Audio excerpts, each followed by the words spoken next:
Happy Friday. So I'd say good afternoon to those on the East Coast, and good morning to those on the West Coast. So we've got another just fantastic topic here today, and I'm thrilled to have David Duncan, the VP of U.S. Sales and Operations for Epos now. This is a company that is just growing incredibly fast. We're thrilled to work really closely with them, and you're going to hear from David here in a moment. So, I love webinars like this where we're going to share some ideas that I hope will help everybody run a more effective sales organization. But you won't just hear from me; you can hear from one of our great high growth clients. So the general format of this. So we'll give a little kind of setup to the conversation and the introductions. We'll get into our content, and then there will be time at the end for questions. So please submit your questions through the GoToWebinar panel on the questions area, and we'll get to as many of them as we can. So let's go ahead from the very early stages of coming up with an idea and figuring out how to go get customers and walking back to the office and doing whatever you just sold somebody, on to scaling up to a 400 or 500 person company, which I did at my last firm, and all the different stages of growth and all the plateaus and growth and everything that you go through as part of that. So take a lot of that experience and bring it into starting level 11. So we are a sales management system, and so what that means is that we help companies drive more productivity and output from their sales organization. So we do that through helping motivate the behaviors and actions that lead to sales. And so we do that in three different ways, which we'll get into later. So one is live leaderboards, gamification, and broadcasting your key sales data in real time on your TV monitors around the office. Second is for companies who have very strict and specific activity and pipeline standards, and create individual scorecards for salespeople and sales managers. And third is to create more structure and consistency around how frontline sales managers coach and develop their salespeople. So this is all centered around the concept that many companies are not achieving anywhere near the productivity levels they could be, because too much of the information that drives behavior and decision making is buried in reports and spreadsheets that nobody sees until after the fact. So we get this stuff front and center, and you drive material improvements in output. So we're a native software as a service application embedded right inside Salesforce.com. So it's a native managed package, very simple to get up and running. We installed it at a major enterprise just a few days ago. I think it took 39 minutes. From there, you've got to configure and get it set up for your company. But the point is, this is the advantage to being part of the Salesforce ecosystem. So as I mentioned, I'm thrilled to have David Duncan on the line here. David, why don't you walk us through a little background on you? Thank you for being here, and then tell us a little bit more about Epos now. Yeah, absolutely. Thanks very much for having me on the call, Bob. So just to kind of give you a bit of a kind of idea of what Epos Now actually does. Epos Now, we sell point of sale systems to kind of the retail and hospitality industry. We were one of the first companies, and we started around 7 years ago now, to kind of launch that inside sales model in the industry. A lot of the other traditional companies were more reseller based, outside sales focused. So we were kind of one of the first companies to kind of launch that inside sales model, launch a SaaS model. We launched SaaS in the industry 4 years ago. So very kind of cutting edge in the UK. Recently, we came over to the US around 2 years ago. I myself have been with the company for around 7 years now as the first employee. So kind of started pre-startup, in the typical above a bar, packing boxes, doing the initial sales and customer services, so doing all those kind of odd jobs, making tea, etc., all the way up to kind of like selling the solutions, managing the team, managing the division in the UK, and then coming over to the US 2 years ago to found the corporation, US office, and kind of I run now a team of around 50 sales and customer success manager reps in the US. So really kind of it's been a whirlwind kind of journey for me over the last 7 years, and I think I'm really excited to talk about the topic today because I've been through every kind of stage that there is in a sales manager's journey, from starting as the rep to become the sales manager to having all those issues and all those kind of performance metrics on your back as well. So we've got some really good things that we're going to talk about today. So obviously here are some of our customers that we work with. We mainly work with SMEs, So the kind of around million to 2 million turnover businesses. But we do have a large corporate portfolio. Universal Studios, Disney, Easy Group in the UK, the Crown Estate, Best Western Hotels. So definitely a large portfolio. So our system can scale from the small businesses to the larger ones, and that brings with it its own challenge as well. Which when you're dealing with some more the enterprise level sales reps and the more junior entry level reps, which we'll talk about. So yeah, that's kind of a bit of a background about me and about Epos now, and looking forward to kind of diving in and going into the next questions. Okay, excellent. Well, thank you. Well, first of all, congratulations on all the growth.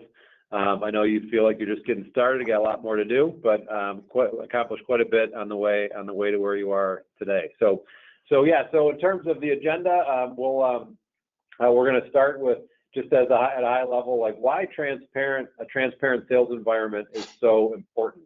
And it sounds like a great idea, but a lot of people struggle with doing this as effectively as possible. Next we're going to talk about something that we call the 5 stages of sales management. Like every manager goes through this, and so we'll walk through that. And then David will share his perspective on what the before and after looked like before using Level 11 as a sales management system, and then what it was like after, all in that context of being an effective manager. So I'll share a couple other stories, so some success stories that go beyond EPOS now, and then we will open it up to any Q&A that we've got. So again, feel free to submit your questions right to the GoToWebinar panel there. So to kick us off here, so this idea of a transparent sales environment is an important one to keep in mind. I think a simple way to think of it is that if salespeople can't understand where they're falling and when they're falling behind, they don't know where to improve. Again and again, we see examples of companies, so let's just kind of make some base assumptions that you're following good management fundamentals.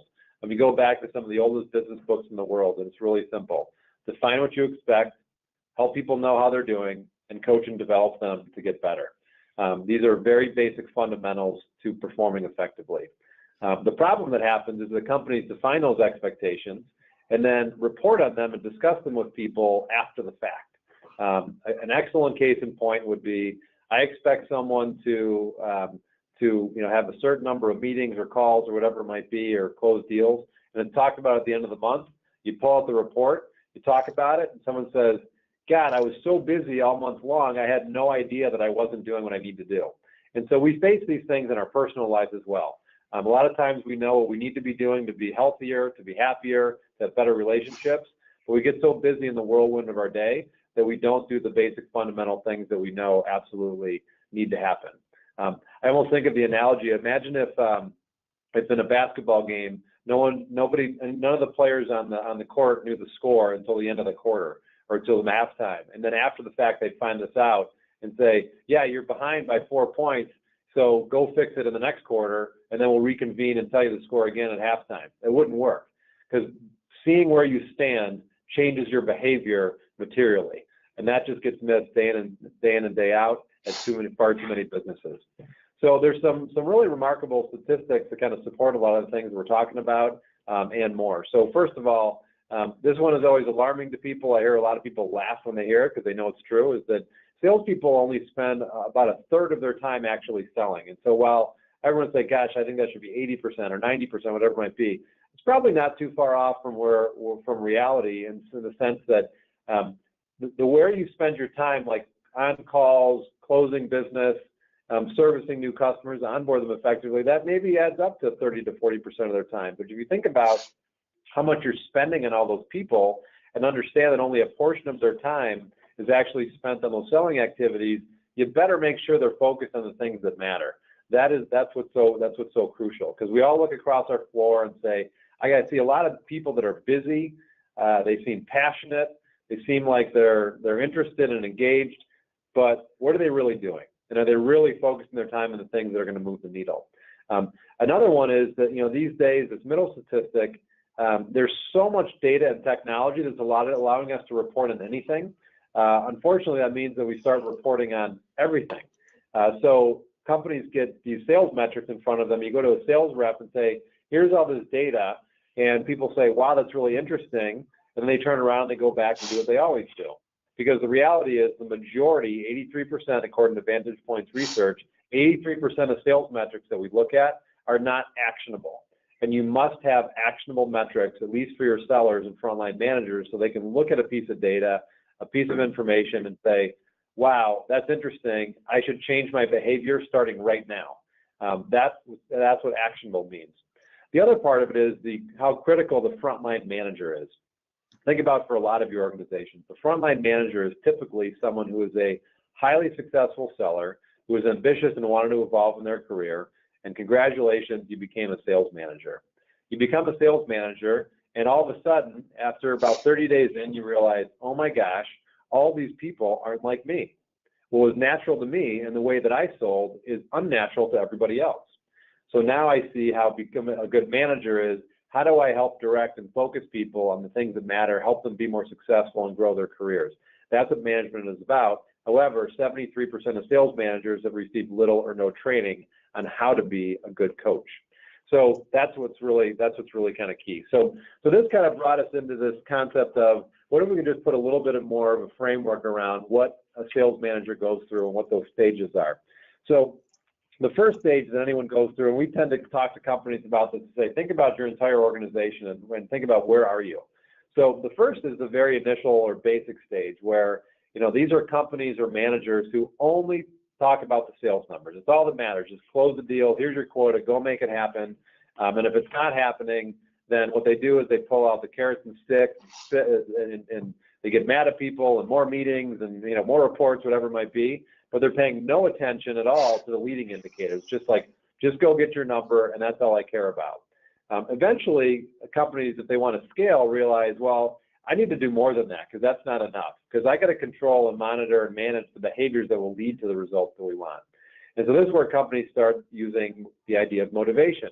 And they'll say, let's do contests because our team isn't prospecting enough. So let's do a contest around prospecting, or we're not building enough qualified pipeline. Okay, let's create a leaderboard on who's creating the most qualified pipeline.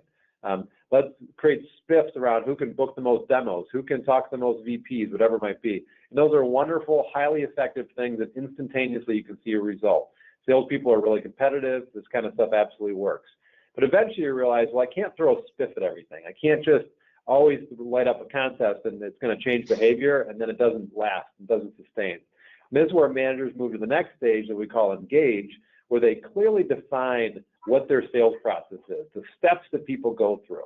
Then they define clearly what are the activity standards I have for my team. It's going to be different for every company and different for every role within a company.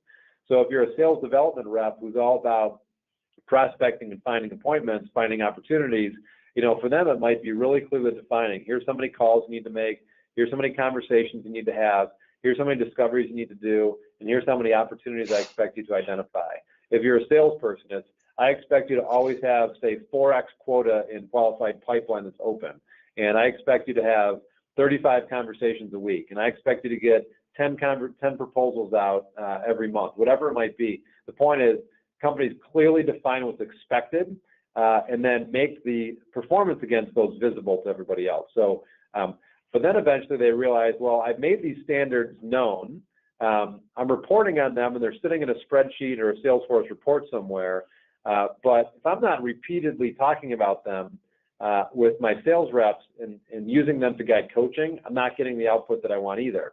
So they move in and realize, like, I need to be a good, effective coach. I need consistency around when I run my one-on-ones, how I run my one-on-ones, who initiates the one-on-one, what metrics are we going to talk about, what other topics are we going to cover consistently.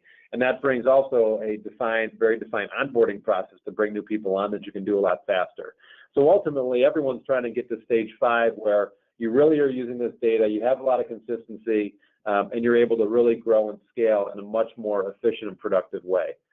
So again, the idea here is to provide a little bit of a framework, and I'd ask all of you, at least to yourselves, to ponder, where are you really? Where is your organization?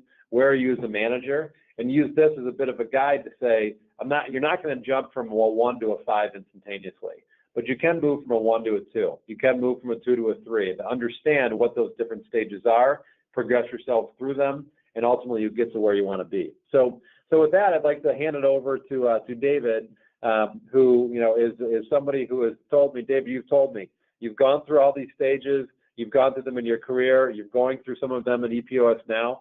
So why don't we hear a little bit more about your experience before implementing level 11, which I know you were kind of in this 1 and 2 kind of phase, and we've kind of helped evolve from there. So why don't we start there? Yeah, no, absolutely. And I think when we first started the business, and I'm sure a lot of people out there who have been in a startup where there's a very small team, and there's a very small sales team initially, maybe 2, 3, 4 people, and you're in a close-knit environment, and you're kind of working 12, 14 hours a day, whatever, you kind of got it. There's that urgency to get the money in, and you don't leave the office until you get a sale in, and you're looking around to your colleague next to you, and there's that kind of group accountability, that group camaraderie that you kind of get in any startup. And that's where, in the early days, as a manager or a sales leader, you don't really think about the need to implement these type of processes, and because it works, right? You're growing like rapidly every month, you're getting the sales in, and then what happens is, you're hiring more external people, you're growing quite rapidly, you're hiring people that maybe, they haven't got as much motivation as you have because of your emotional buy into the business, and that's where the problems start happening in terms of, like, it's not just 2 or 3 people you can rely on to bring the revenue in anymore. You've got to have all 8, 16, 24, however many people you've got bringing in money. You can't support the whole business operational costs with that initial founding sales team. So we went through this same issue when we first started. It was myself, the CEO, and a couple of other initial reps. And what happened is that as we kind of grew out the team, there was no real structure and process. We'd have the little kind of spiffs, the little kind of like carrot and stick motivations at the start, and it does work really well. But the problem is when you kind of grow out the team and start adding, a few more reps in, and you're not using the data, you're just managing the kind of output, not managing the input. You get a lot of attrition, both voluntary and involuntary. We definitely went through those, went through that in the early stages where we did lose a lot of people, especially in the sales team, because we didn't really know how to kind of manage the processes and manage their motivations, manage their kind of long-term plan. Like, where do they want to be in 12 months? How do we kind of reverse engineer that? Do we have that monthly check-in to kind of like see where they are regarding that plan? Do we kind of that weekly sit down to kind of check where they are in terms of an input? And we didn't have that for the first 2 years to 3 years. We were just fumbling around, kind of figuring it out. We've never taken any venture capital. We've never had any kind of leaders come in that first period who kind of had done it before. So we kind of had to learn the hard way, and it was kind of sink or swim for a lot of the sales guys initially, and obviously some survived and some didn't. And so we started moving in about year 3 onwards to a more data-driven model. I mean, I myself, was the first rep who moved into that management role. I could kind of see that what we were doing wasn't working, obviously, because the growth starting to stagnate, and then you're kind of losing people as well. And so I kind of went out there, looked at kind of what was going on, in other successful sales teams in the market. And there's some really good books out there. Like one of the ones I read was like Jason Jordan, the Cracking the Sales Management Code, obviously the Challenger Sales, Zero Time Selling by Andy Paul as well. Like a couple of those main books, I was just piecing it together, and I realized that we didn't really measure any input. So that was the kind of that was kind of where I moved from stages 1 and 2 into stages 3. And I was kind of like implementing like weekly trackers where managers and we would sit down with the reps on a weekly basis on a Monday for a quick 20-minute session to kind of track track their opportunities generated, conversations, calls, pipeline, those kind of like 6 or 7 main KPIs of input. And we would kind of make sure they were tracking towards goal every week, and we would explain why it was important. I think that's where a lot of companies kind of fail, is that they'll just go, right, hit these KPIs and just do it, otherwise this will happen. And it's just like, why is it important to hit those KPIs? How can that impact your target? How does that impact your earning potential? How does this impact your potential to progress in the company into a different position? So kind of the way I led with it, being a millennial and kind of managing a lot of millennials here as well, is it's important to explain the why of what we're doing and show them how they can make their lives better and how they can influence their lives through this structure which they need. And so that's kind of where we transitioned into kind of that three or four. So that's kind of like before we implemented a sales management system. Right. So that's great. So it sounds like you kind of, you kind of had that realization, like we've got to more clearly define the expectations that, that will help people be successful. And I love your point about you've got to help people realize why. I've been there myself, and sometimes, like, as a new manager, you come out and say, hey, you just got to make more calls. Like, don't you get it? And, as an experienced manager, you realize, like, that is really important. But for a lot of people, you have to explain, sales is this cascading chain. So if you want to hit this number, which is your goal, and you want to build your career and you want to make money, so in order to hit that goal, here's how much proposals you need to go out or pipeline you need. In order to, how are you going to find that pipeline? Well, I got to call people. Well, no, you can't just call people. You got to talk to people. So you kind of walk them through, and then they realize, like, oh, now I get why you're telling me to pick up the phone more, because it's going to lead me to the results that I want. So talk a little bit more about, again, before, like, what were you doing to measure that? So, like, you were tracking it, but, how were you tracking that for people? Yeah, it was very difficult. We didn't actually have an integrated phone system until 2 years in. We were using Zoho CRM for about a year, and it didn't have integrated phone system. It didn't have integrated emails, and so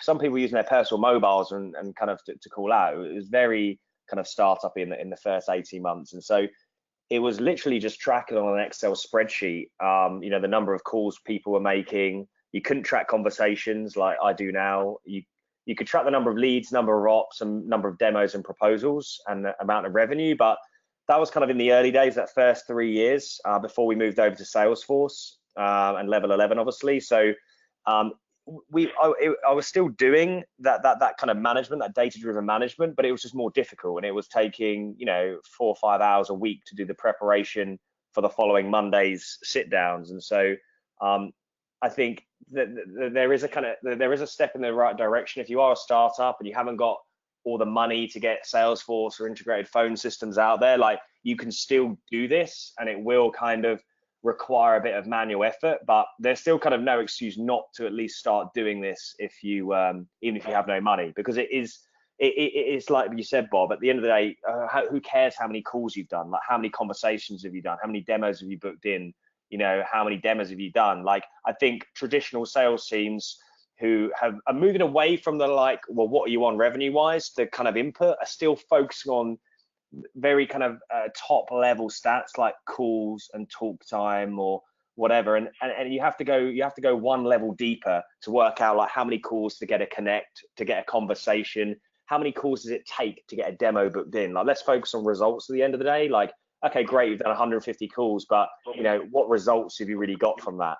And I think if you've got this is the biggest thing that I learned, like, as long as you've got someone hitting those activity KPIs on a weekly basis, it means if they're struggling and underperforming, you can remove activity as a variable, because it's not the cause of it, and you can start searching at the quality of their activity. Whereas if you've got kind of underperformers that are kind of up and down on activity, and they're kind of at 60 to 70% of quota, it's kind of difficult for a sales manager to ascertain whether it's the activity that's the problem or lack of, or if there's something else going on. Whereas if they've got solid activity in there, you can instantly remove that as a variable and start looking deeper. So that's definitely something that you need to be doing, whatever stage business you are, if you're not doing this at the moment. That's a great way to think of it. Dead on. So you shared with me, when we talked, I think a week ago or so, like, so get a little granular here. So when you were doing this before, like, walk through those individual steps. So a manager goes to have a one-on-one, and they before wanted to grab that data. So walk through those steps of, I think you talked about grabbing the report, typing the report in. So walk us through that. I think it helps shape the.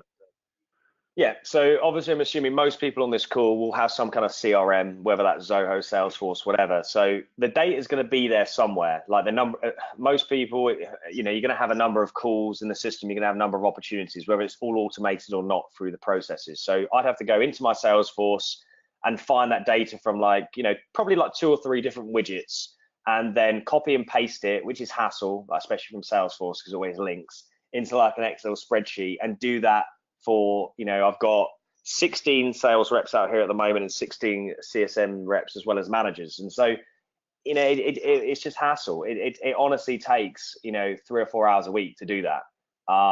Because what it is, it's not even just the time, it's just managers can't be bothered to do that. And what happens, they'll start missing their sessions with their team. Unless you're a VP who's kind of like really on the managers like every week, and you kind of don't want to be too micromanaging because obviously it's supposed to be like an open, transparent environment. But what happens if you make it difficult for the managers to do, they won't do it. And that's when you start like losing that structure. Like they miss it 1 week, they miss it 2 weeks, and suddenly no one's had a one-to-one in a month, no one's had any kind of feedback, and then your performance starts gradually seeping in and declining. So, before level 11, it kind of, which now gives me instantly, where people are compared to quota for every activity KPI. The managers can do that Monday morning and, breeze through their kind of one-to-ones. Whereas before, it would always take like a day to prepare and then kind of like half a day to kind of go through with everyone. It was just a waste of time. So yeah, well, that's a good segue. So now share more about how how you're handling this now, and again, not just about level 11, but your transition into stage 3, 4, and 5. Yeah. So to go back a step, when we hire someone here, like we've built, we've built a profit and loss model per rep basically. So we know exactly how much a month a rep needs to be doing to kind of be profitable based on their costs. And we are very open and share that in the onboarding section with our new starters. So they are clear on the expectations of over the next 3 months, that first 3 months, what they need to be kind of hitting. And then we show them the activities that we expect of them in their first 3 months as well. And so that is the first thing that we do, which helps manage those expectations. So it's not like that honeymoon period of a new rep that comes in for 2 or 3 weeks, loving it, going around, just doing whatever they want. And then it's like, shit, after like, a month or two, they get thrown under the bus with like dodgy management meetings. You don't really want to manage your team like that. You have to be very open and transparent from the get-go. So we set the expectations from day one. And then what we're doing is every week we're having, like on a Monday between 9 and 12, each manager is having like a brief 20 to 30 minute sit down with each rep. That kind of goes through, what they got up to the weekend, anything going on outside of work. And we're breaking down the activity using level 11. So it shows the rep exactly what they're doing the previous week, and then the manager will kind of go through that and focus on the 1 or 2 areas which they need to be changing for the forthcoming week. And it allows them to kind of breeze through them for that first kind of 3 hours of the morning, and set the expectations for the week as well. And clearly show people how activity breeds output. We'll show them the best reps results quickly, just flip, rather than kind of put that together as well, just flip over on the screen, show them what the best reps in other teams are doing as well, set the kind of like expectations of, if you want to be earning this amount, or you want to be kind of achieving this amount, this is kind of what you need to be hitting on the input wise. And that transparency makes the art of the possible seem more realistic than having the same meeting with the rep every week, going through the same thing, and they're just thinking it's unachievable and you're annoyed that they're not hitting their target. So the fact that we're kind of UK and US based as well allows us to share this data very easily across both teams in both countries.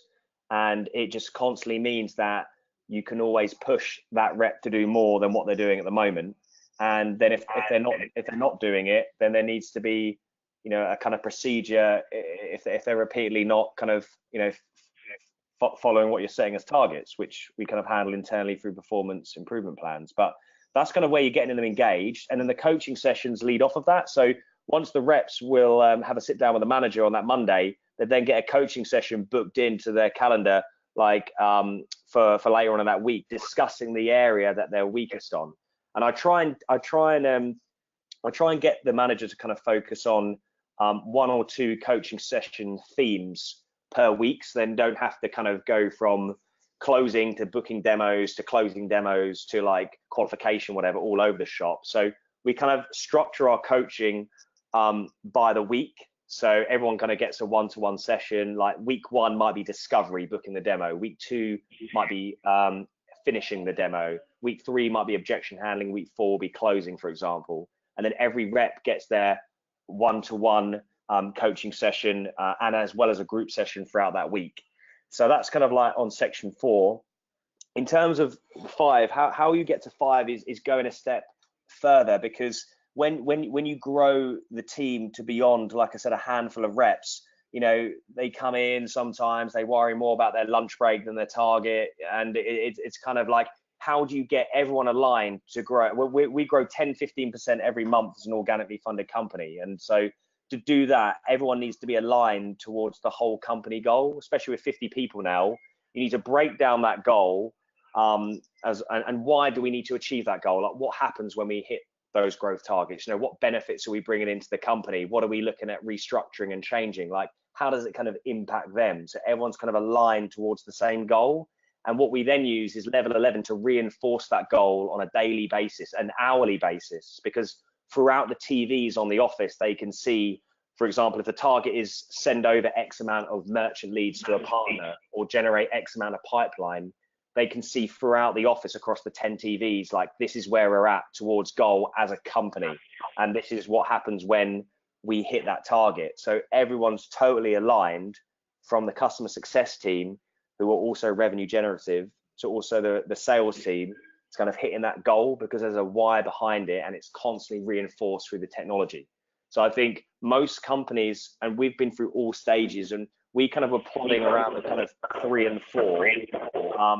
But it's only kind of in the last 2 years that we've kind of figured out how to get to that kind of like 5, and we've been going 7 years now. So it definitely takes time to kind of like get the whole business aligned, but it all starts with setting the why, and also going back to expectations in the onboarding stage, and also on that weekly that weekly kind of tracker with their reps. So there was a lot of information there, so obviously we can kind of break it down a bit if you want, Bob, but in a nutshell, that's kind of like how we went through those kind of like 5 stages. Yeah. Well, I remember when we spoke recently, you talked about how, before it was, all right, every Monday or whatever it might be, we can pull out all the reports of what happened last week, and we can sit down with everyone and say, hey, here's why last week was good, or here's why last week was bad, but nobody can do anything about it anymore. So let's try to make this week better. And then the reality is, that sounds great, but then it doesn't end up happening because people get busy, and it ends up being another kind of okay week. And so, you talked about, instead of managing on Mondays about what happened last week, we're managing and focusing people on Monday and on Tuesday and on Wednesday and Thursday and Friday. Yep, absolutely. And the thing about this as well is that most people within a company, they want to progress, they want to do better. They might not want to go into a management role, they might just want to earn more. So if you can clearly show them what the best people are doing from an input level, to show them how they can earn more, that's one thing. Now, the people that don't really care about the money and don't really care about earning more, but they want to progress, if they want to progress into a management role, they need to be immersed in the data now before there is a manager role available, because otherwise you just go externally for a manager.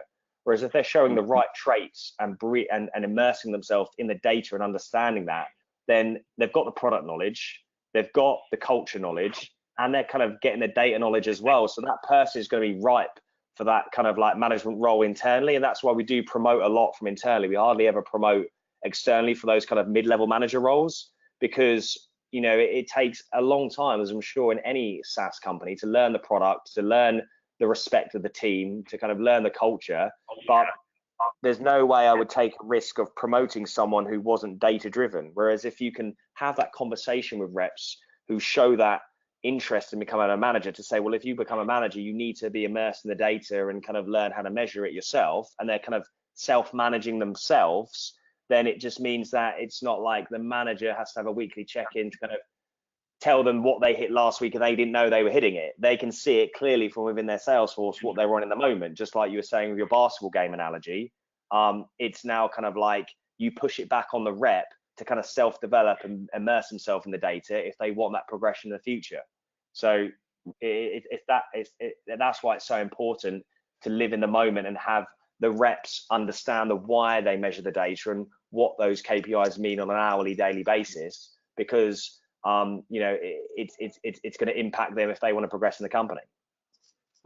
Yep, exactly. All right, cool. Well, tell us a little bit more about the kind of that that day in the life is a great kind of picture you sent over our way. Like, I know you're also big on running contests to kind of create some extra energy on a given day or week. Yeah. Talk a little bit more about that. Yeah, no, I've always got something going on here. It's definitely important.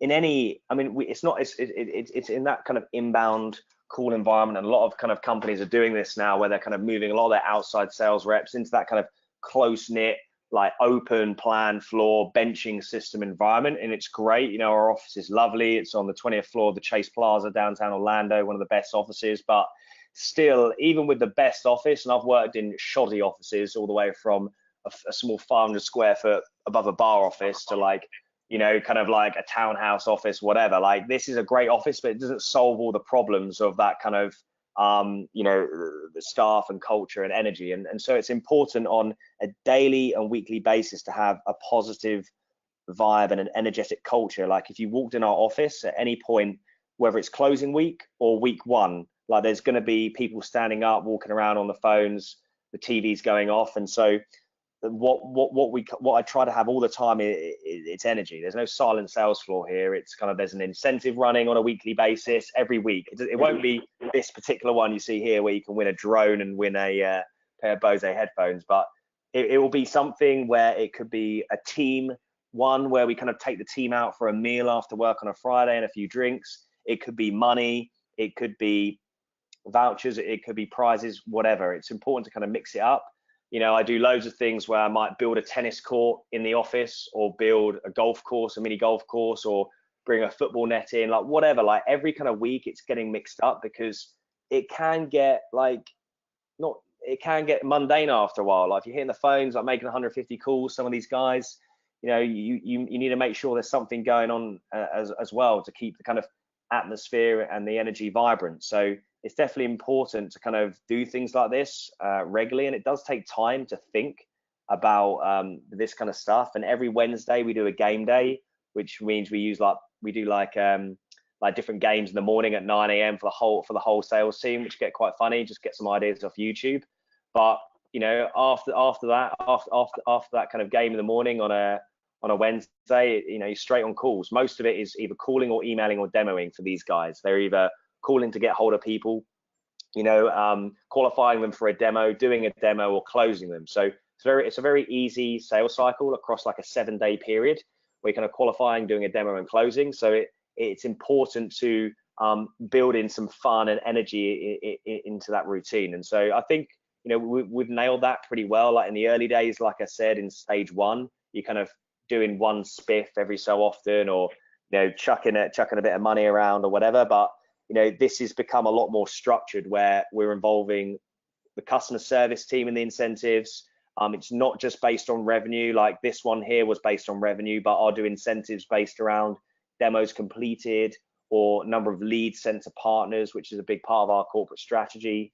So pick the goal that you want to achieve throughout the month or the week, and then back it up with the incentive, and then back it up with the technology. So you've got level 11 there. So I'm going to take pictures of all these prizes, put it up on level 11, have it splashing around constantly. Otherwise, you know, you got to keep it in people's minds 24/7. It's not about like, oh, at the end of the week you just send out the spreadsheet of who won the incentive. It's like every hour it's in their mind. They can see the goal is to create X amount of pipeline this week to unlock these prizes. Every hour it's splashing. You know, it's constantly in their feed. That's how you get that growth. That's how you get that 10-15% growth, rather than just throwing out a random incentive out there. No one does anything for the first 3 weeks, then everyone kind of hustles for the last week to get the most money in. You need that closing week atmosphere, that closing week kind of activity every week. And it's very hard to do, very hard. And this is a great way of kind of helping this, definitely. Like, running something like this at the end of week 2, rather than always at the end of week 4, which we did here, is a great way of spurring that mid-month activity. So, you know, combine this with level 11 as well, and, you know, you're onto a winner there. That's great. Cool. Well, again, congratulations on everything you guys are doing. So again, for everyone, a few other things here, and then we're going to open it up for questions. So we've got some nice ones that have popped in already. So feel free to ask whatever questions you have for David, David or myself. So, Epos now certainly not alone on this one. So some other great examples. So this is a very high velocity, high growth sales organization called Paycor. And they were, as David mentioned, they were right around that stage 2, trying to get to stage 3. So they had their metrics defined. It was very clear. They talked about them, but they were sitting in Salesforce reports, sitting in spreadsheets, where what happens is when you have that there, you have this erosion of productivity because people don't know where they stand. They don't have easy access to it to know what it means to them. And so by simply adding those clear expectations and real-time visibility, this company, Paycor, saw a 50% increase in the actual meetings that they got for the good quality conversations. They also onboarded their new salespeople in half the time. Another great example is a client, Everbridge, up in Boston. So again, they actually had very clear expectations on activity and pipeline, but their managers weren't discussing it every single week. So again, they have this erosion of productivity because people don't know exactly where they stand. So simply by doing that and having a consistent and structured coaching process, they saw a 33% increase in quality conversations just because of that. They had that management rhythm to discuss it every week in a simplistic and understandable way through level 11. So you've kind of gotten the idea through this, but want to give people a visual sense of what our product is all about. So how do we increase transparency and accountability? This is through our TV product, where you can broadcast your real-time data up on the TV monitors around the office. And then we have our KPI management or goal management system, where salespeople and sales managers can get a simple view of how we're performing against our numbers with our pacing algorithm, telling you in very simple form, that you're ahead, you're behind, or you're on track. As well as, again, coaching with consistency. So through our coaching application, a sales rep can very clearly see, here's your actual numbers, here's the data we want to have you pay attention to, and here's your performance, this week, last 4 weeks, year to date, whatever time period you want. And then the rep and the manager can talk about them. But again, there's structure and consistency to the information that we want to be paying attention to. So our solution is broken into 3 primary packages, and then we will be coming out with more in the future. So many companies, again, we're trying to move through these stages of sales management and kind of meet our customers where they are in that journey. So many companies start, right out of the gate and just say, hey, I want to get better visibility, leaderboards, video splashes on the screens, whatever it might be. I want to just add more energy to the floor and do that through our Motivate package. Others are ready to fully engage in clear activity and pipeline standards, and we'll use our Engage offering. Then others move to the next stage where they're ready to run some more consistent and structured coaching through our coaching application. So there's never a shortage of ideas. We've got a very robust roadmap as we continue to evolve into 2018. So those packages and offerings will continue to evolve. So to recap, this is all about how you drive efficiency through a transparent sales environment. As mentioned, not having supreme and clear visibility for individual sellers as well as the team creates, you're missing an opportunity to maximize the productivity and output of those folks and that big investment you're making in all those people. So we talked about how Epos now has then moved beyond those initial stages through the use of level 11 and ultimately give sellers the structure that they're really craving and tapping into that competitive nature to be better. So that's all we have in terms of the general topic here. Again, we're going to open it up to some questions. So first, hey David, we got a few questions for you. So one is, how does I'm sorry, let me grab the right thing. Somebody asked me if they saw your stand there, first, second, third. So what was the most exciting contest you've conducted in your office? Probably that one you had the picture of there. How it worked was I basically bought around like $1,200 worth of prizes and kind of grouped the prizes into tiers. So to kind of hit tier 3, which was like the Amazon Echo and the electronic scooter, for instance, the rep on that week had to hit $5,000 to kind of qualify. Okay, so if they qualified for it, they were in that raffle for that prize. So you might have like 4 or 5 people in that raffle. The Bose headphones and then the drone, you'd have to hit $9,000 in that week to qualify, and then the TV you'd have to hit $12,000. So you could be in all three raffles. So obviously, if you had $12,000, then you would kind of be in all three of the raffles, and you had a better chance of winning something, which the top person did. But at the same time, it doesn't immediately disqualify people if they're not in the top three, because as soon as they're not in the top three, they're not going to bother getting that stuff over the line. Whereas at least they think they've got a chance of winning the incentive, then they'll still keep pushing for that last bit of revenue. So I would I typically kind of like look to get if I kind of spend $1,000 on incentive, I'd want to get like 100,000 return, so about a 1% return. And we absolutely do that every time I run one. And it's about making the incentives rich enough and interesting enough. Like just giving away a couple of gift vouchers is probably not going to get you anywhere. You have to go big, but then also set the tiers high enough that you're going to get a return as well, and that everyone can get involved, so it doesn't kind of put off the kind of middle to bottom performers. So that one was good. Okay. And that was probably the best one we've done, really. So okay, cool. Let's see, another question here is which this one looks like it's for you. Which aspect of level 11 is your team most engaged with? It's definitely the videos.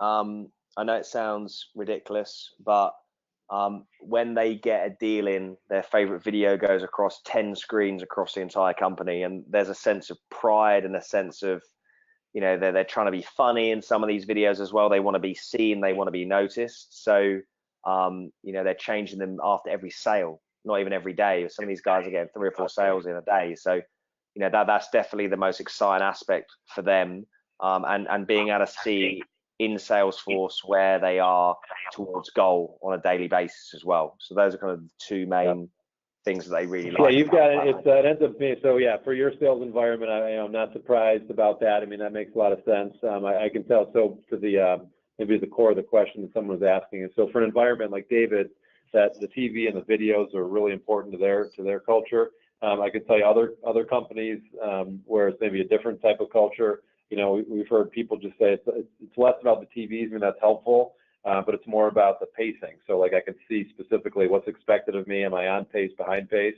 We've got other customers say it's all about the managers knowing in real time, where do I need to go coach? So I see that we're falling behind in this area. I'm going to go walk over there, and I can get that corrected in real time versus, again, waiting to the end of the week or the month. So let's see. This is a question for David.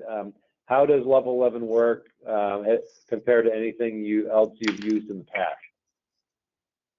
Yeah, there's other platforms out there where you can have the videos, obviously, but it is the pacing. The pacing is what you said there. Like, I know that a lot of our workforce probably some of them do, some of them don't care about it, but I would say like half of them definitely do, and the managers definitely do, and so it takes away that mathematical calculation you have to do on a spreadsheet to work out where you are 7 days in compared to where you should be. It just tells you like that for every KPI with a click of a button. That alone would take you half an hour to work out from Salesforce manually. And what I do is I send screenshots of that around, because obviously the reps don't have my managerial one, but the managers and me, we'll tag team it all. So every day, everyone can see where they are on track, and they can see that on screen as well on their TVs for certain KPIs as well. But again, it's towards that common goal. Every start of the month, I set a goal for the company in terms of a revenue target, and I put accelerators in there, so the top 3 reps in each team get incentives for 10, 15, and 20% growth every month. So obviously I incentivize growth. And also, I make sure that everyone knows what the goal is, and we are tracking that as a company on the screens. Otherwise, if you don't have 50 people behind you fighting for growth and they're just there for a paycheck, you're not going to grow 10, 15% a month. There's no way you're going to grow that. So if you want to get fast growth without VC, or even if you got VC and they're going to expect that fast growth anyway, then you need to have everyone, or 80% of people pretty much aligned with you. And if you've got no communication of the targets between the leaders and the managers, and you haven't got everyone's buy-in, you're not on the floor, you can't be seen, you're sitting in a back office, no one really respects you, then you're going to have an issue. You need to make sure that daily everyone knows where they stand, and every day feels like the last day of the month. And that's the only way you can do it if you do want that level of growth. If you're happy with 20, 30% growth a year, like a lot of companies are, that's fine. You don't have to put that pressure on yourself. But if you kind of want to grow that fast and every month, it does put a lot of strain on the company, and it does put a lot of pressure on. But at the end of the day, you've only got one shot to do it. So that's kind of how I'd say it. Cool. So another question here: what's the most exciting aspect for managers? So I think you've talked a little bit about managers, but largely about the salespeople. What's been the managers' reaction to a lot of this? Yeah, no, they love it. Definitely the saving them 3 or 4 hours a week to do the tracker. They literally click on that panel which says tracker, and it's there. The level 11 scorecard. It does their job for them, and it shows them which people are falling behind. Which people which KPIs need improvement. It will highlight that in red or green. So it's not like they then have to work out, like we were doing that manually through an Excel formula. So, you'd have to work out, first of all, if you weren't using this, you'd have to gather all the data from Salesforce into a spreadsheet. Then you'd have to color code each field to work out whether they're above or below target on each KPI. With this, it instantly does both those things. So definitely save 3 or 4 hours a week. So here's another, this one just came out. This is a really interesting question. So does it get to the point where your sales team doesn't perform without an incentive? How do you avoid that? One thing I'll comment on, and then I'll hand it over to you, David, to provide some perspective. So, one is that we've got multiple parts of our product. Only one portion is related to doing incentives and contests, which can be effective. Our general best practice is you want to keep these performance expectations front and center and tell people how they're doing. Because people just want that. They want to know, where do I need to run harder? Where do I need to put more effort in? Where am I falling behind because I'm missing it? The idea behind incentives and contests is generally to say, hey, as a team, we're falling behind somewhere. So let me try to motivate that up. But David, I'm going to pass it over to you. So again, the question is, does it get to the point where the team doesn't perform without an incentive, and how do you avoid it? I can definitely see that happening in some environments. If you run if you run those type of incentives, like where you're just giving stuff away if people hit a target, then you can probably have that kind of like crack cocaine culture where they're not going to perform unless you give them something. But how we try and build it in is with activity as well. So like I'll build like a tennis court in the office, for example, one week, or we'll have a ping pong competition. And so once you do your 3 demos, you then get to play for something as well. And it's just building that activity and that energy in the office. It doesn't work for every environment. And I don't by means run like an incentive like every week, or the same incentive every week. You have to kind of mix it up and focus on a different KPI each time. But at the same time, if it's getting results and you're growing like we are, then why wouldn't you do it as well? Like some businesses who kind of use it as a last resort, and get a bit of money from it, fair enough. But if I'm investing like 1% of the money into it and I'm getting a decent return on it, and you're kind of mixing it up so people have to qualify for tiers, raffles, etc., you're missing incentives up, building games into it. It just works for us. I'm not saying it would work for any other company out there, but definitely running something every other week or something mid-month is good. I think with the type of people that we're hiring and the type of like fast-moving culture, the kind of mundane element of the job, sometimes you need, it's like you're in showmanship as a sales leader a lot of the time, and you have to kind of keep it interesting, definitely. So if it doesn't work for you, don't do it, but it kind of works for us. Cool. Okay. Well, great. We'll say one last question. This one came for me, so this is a good question. So how quickly can level 11 be up and running? So this can vary a little bit by company, but as I mentioned earlier, there's 3 different packages. So our core package, which is to get leaderboards up and the office TVs going, companies can be fully up and running on that within a couple days. So everything is built natively to Salesforce, so it's very simple to install the packages. Then you just simply configure what do you want to motivate and put it up on the leaderboards and get the TVs going. So certainly some companies, big, large enterprises have their own internal change management, which affects them, that timeline, but that's us. Companies want to get the full scorecards going. That generally takes a couple weeks, which again is around more agreement on what are the metrics that will help companies do this. Agreement and on what metrics they want to be tracking within their scorecards. We'll share our best practices as well.